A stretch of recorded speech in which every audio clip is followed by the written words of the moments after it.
Is Colin McDonald from Lake and Heath High School. Hello everybody, my name is Colin McDonald and I'm a junior this year at Lake and Heath High School in England.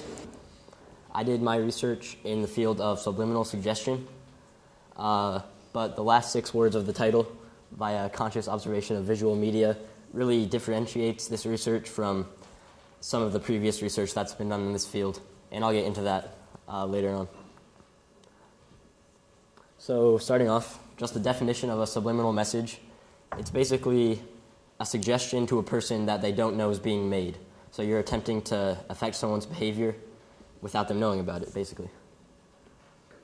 Some of the reasons that people think this works is because the conscious mind, theoretically, acts as a sieve for all the sensory input that you're getting throughout the day. So you walk around and you see and hear and smell things, and that input is fed into your conscious mind, and your conscious mind determines whether or not it's relevant to your present situation. And things that are relevant are processed and reacted to, and things that are not relevant are theoretically sent to your unconscious mind, where they're stored there, and hopefully that information in your unconscious mind is able to actually affect your behavior later on. Some of the main methods that subliminal messages have been conveyed using in the past: flashing pictures or text, just flashing a picture or a few words for just mere fractions of a second has been shown under certain circumstances to actually affect people's behavior. And also ultrasonic sound clips, so that means sounds that tell you to do something, but the frequency of the sound is below or above the threshold of human hearing. So here's some of the previous experiments. James Vickery is the guy that most people think of when they hear subliminal messaging. He was the owner of a movie theater, and into some of his rolls of film, he inserted very, very small slides that read, "Eat popcorn and drink Coke," and he reported almost a 50% increase in popcorn sales and something like a 20% increase in Coke sales. Johann Karaman conducted a different experiment. He had a photographic subliminal message. So the subjects were watching an unrelated video, and he flashed pictures of a beverage called Lipton Ice, and the control group was shown the same video without the flashing image. And there was a far greater proportion of people in the experimental group that chose Lipton Ice as opposed to Spa Rude. And so the real reason why my research is different than these two is because there's no flashing images or ultrasonic sounds that I used to try and convey my message. Basically, I used connotative language and framing techniques and using different pictures and words in conjunction with each other. And I'll show you guys the video that I used to convey the basic message that squares are bad and circles are good. So, one second. Basically, this is the video. It had a theme of End of Year Review 2010, and so there are some of the main news articles for 2010, and some of the negative or violent ones were associated with squares, and the more positive ones that generate happiness or things like that were associated with circles. So you can go ahead and play that.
Okay, so hopefully you guys spotted some of the connections I tried to draw. There was the Tiananmen Square massacre remembered, and so the Tiananmen Square was at the bottom of the screen, those text, and then some violent images were shown, so hopefully people are left with the association that squares are bad. And there's the World Cup.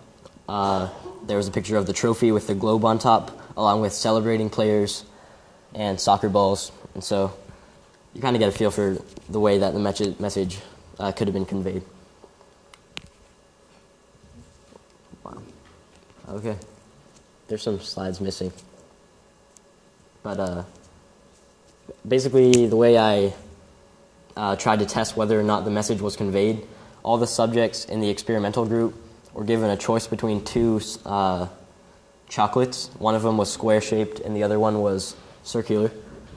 And hopefully the people who were exposed to that video would choose the circular chocolate because they would want to, because they have a negative feeling towards squares. So here we are. It's pretty easy to read. There was 22 subjects. Oh, that's right. I gave the experiment to 2 AP US History classes and 3 Advancement via Individual Determination classes at my school. So of these 22 subjects, 11 chose a circle, and there's the proportion of people who chose a circle. Same all the way down. And the total proportion was about 0.537. That's 29 people of the 54 chose the circle. In the control group results, 0.444% or 0.444 of the subjects chose the circular chocolate. And so you can see, just using the interocular test, 0.537 is obviously greater than 0.444, so there is a tendency towards the fact that the message actually did affect their behavior. I interpreted the data using a one-tailed two-proportion z-test with an alpha level of 0.05. So basically, it yields the p-value, and the p-value is the chance that with my experiment, the result would be that the subliminal message worked, even though in reality it didn't. So the theory behind this, the p-value has to be less than the designated alpha value. And as you can see, none of them are less than the value. So we can't say with 95% confidence that the message did, but we can say with 85% confidence for some of these. But that's really not standard in statistics. So there's no, we can't say with 95% confidence whether or not the message was conveyed, and we can't accept or reject my hypothesis that the message affected their behavior or not. And certainly there's a lot of opportunities to improve this study. First of all, a sample size of 54 isn't nearly big enough to reach significance unless you have very drastic statistics. And so if we made the sample size bigger, that would be a lot easier to reach significance. Some situational variability. The video was shown to the classes as a whole, and they just came up to the front of the room to choose their chocolates. So giving it individually would be more scientific because there might be a mob mentality kind of thing where people choose the chocolate that their friends chose. And data collection, I didn't really have the resources to have a simple random sample of Lakenheath High School or even Lakenheath Base. That would have been a lot more difficult to conduct. But certainly that would have yielded more scientific results. So I just want to say thank you to Ms. Dama for helping me through this the whole way. Also to Mrs. Solins, who's a student teacher at Lakenheath, who really helped a lot to get my data collected. And to my near-peer mentor, Mr. Gatana, who really helped me develop this idea for my experiment. And the people who wrote these awesome sources helped me learn a lot. So thank you very much, and I'm open to questions.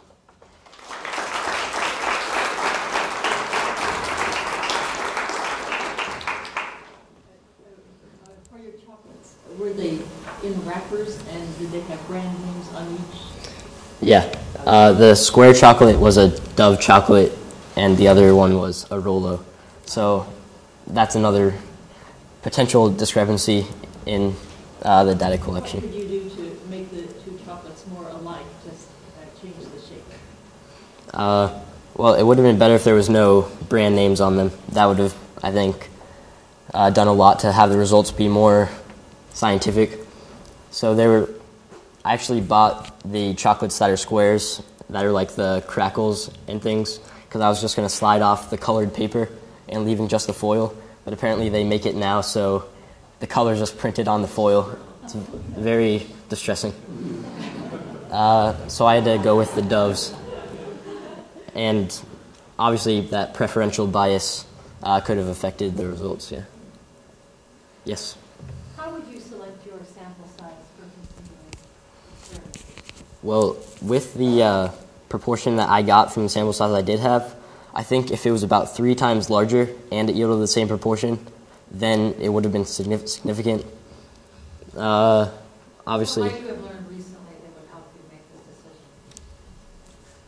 decision? I'm not sure. Yes?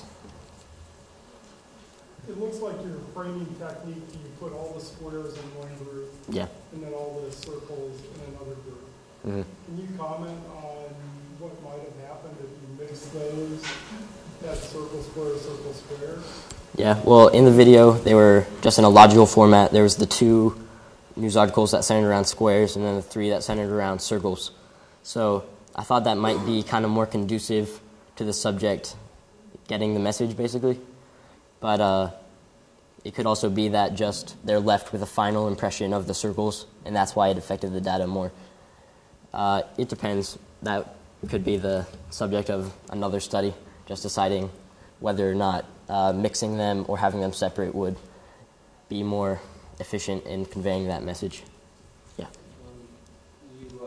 You obviously looked like an article on framing techniques. Yeah. But do you believe that they're actively being used currently, and whether they're in the open lit or not? Can you repeat your question, please? Well, so you looked up an article on framing Yeah. techniques, and you've come up with kind of a unique project, but is it clear whether those techniques are currently being used? Not necessarily published in the open. Okay.